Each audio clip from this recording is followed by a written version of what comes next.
Welcome back to We Play Games. I'm Walker, and here we are in our CK3 intro series, about to play our first episode as Dyre the Stranger. I think that this episode, where we're going to be focusing on how to get and use prestige, doesn't really make sense to do on pause.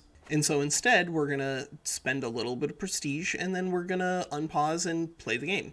So as a tribal ruler, we can spend prestige in order to get troops.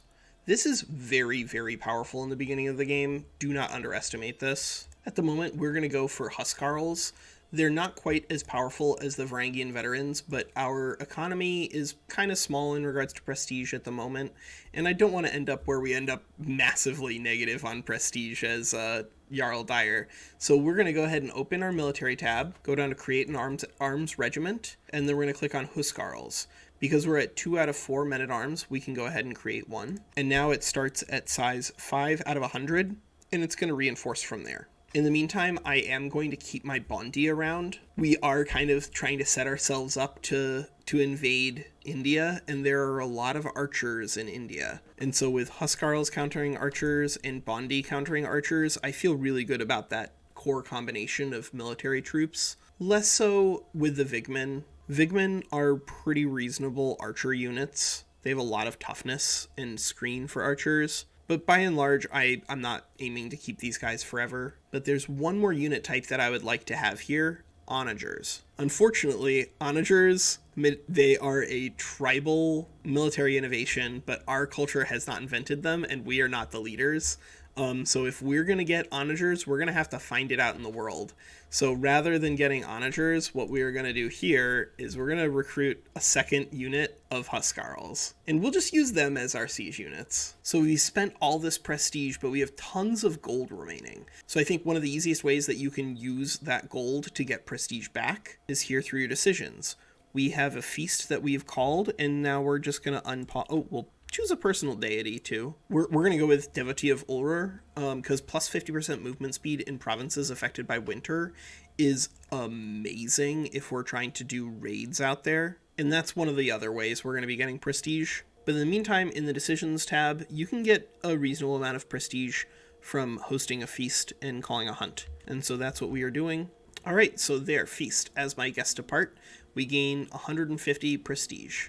And now we can call the hunt, which will also help manage our stress. Remember that we did get some stress from switching our perks around in the diplomacy tree. We would like to switch over to military, but we have to wait until January 1st, 872. So now we're starting to get a pretty beefy raid stack together, and the Byzantines are defending in a war against the Aghlabid conquest of Sicily. So we're going to take advantage of this. We're going to let these troops recover just a little bit more, and then we're going to raise all as raiders. And we're going to go ahead and raise our special host as well. And we don't have the strength necessary to siege Constantinople just yet, but that doesn't mean that we can't set fire to the coast of Asia Minor. So our wife unfortunately died. We'll never know what happened. But now we're going to go switch and find a new wife. So if you ever find yourself without a spouse, you can arrange your marriage in a couple of different ways. One of the easiest ways, click Find Spouse, and then sort for what you're looking for. We could sort for High Stewardship, Alliance Power, Prestige Gain, Sum of All Skills, and you always want to pay close attention to the sort of extra bonuses that you're getting here. When it comes to how to choose your spouse, there are a lot of interesting things that you need to take into account. First of all, if you have any congenital traits, then you can combine them and thereby end up with like really overpowered children, which is certainly one way to play Crusader Kings 3.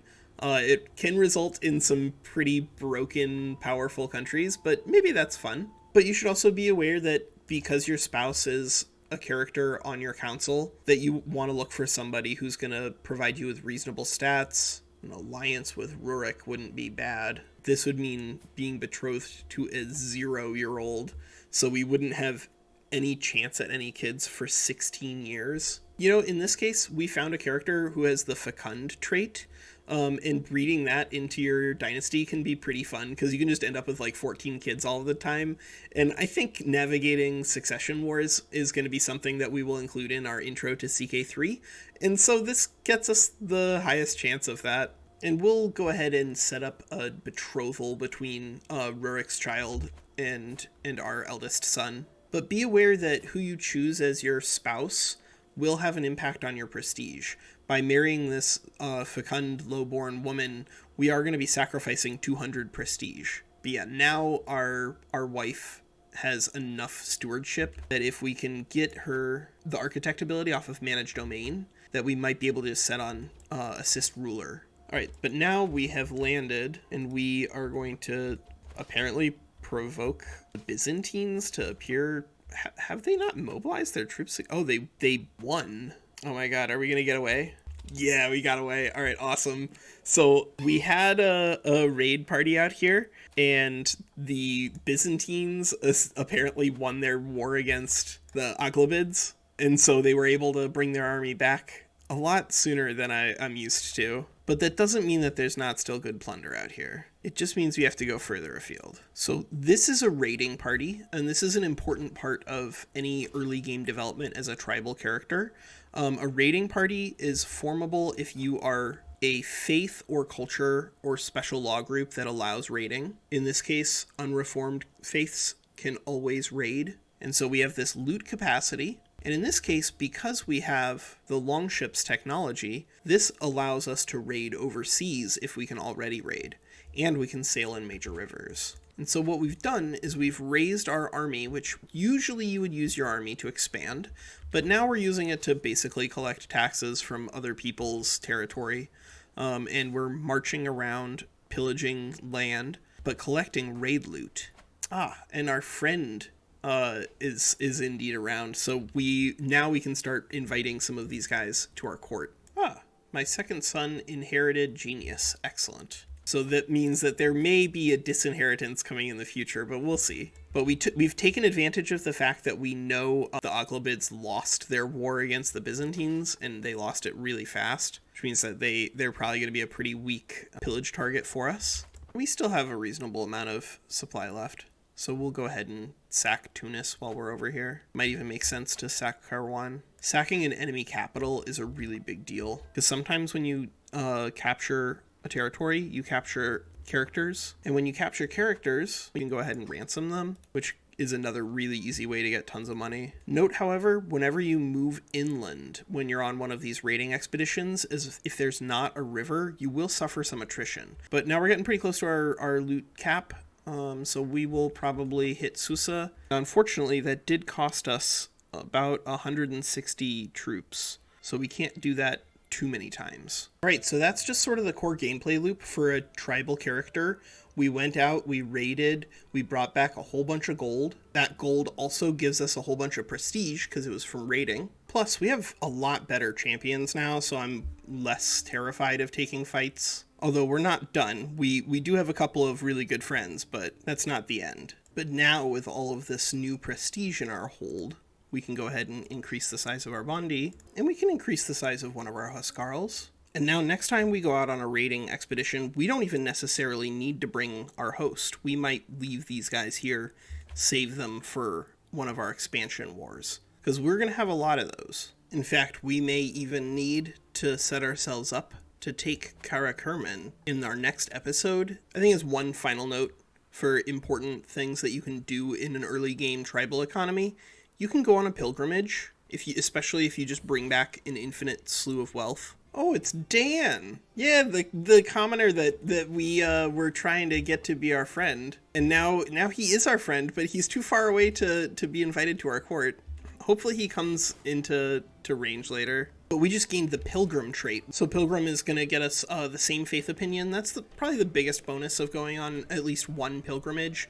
+5 same faith is just an across-the-board useful bonus. But plus 10% monthly piety is also pretty sweet. Piety is not as big a deal as prestige unless you're going to be planning on either changing faiths or making a new one.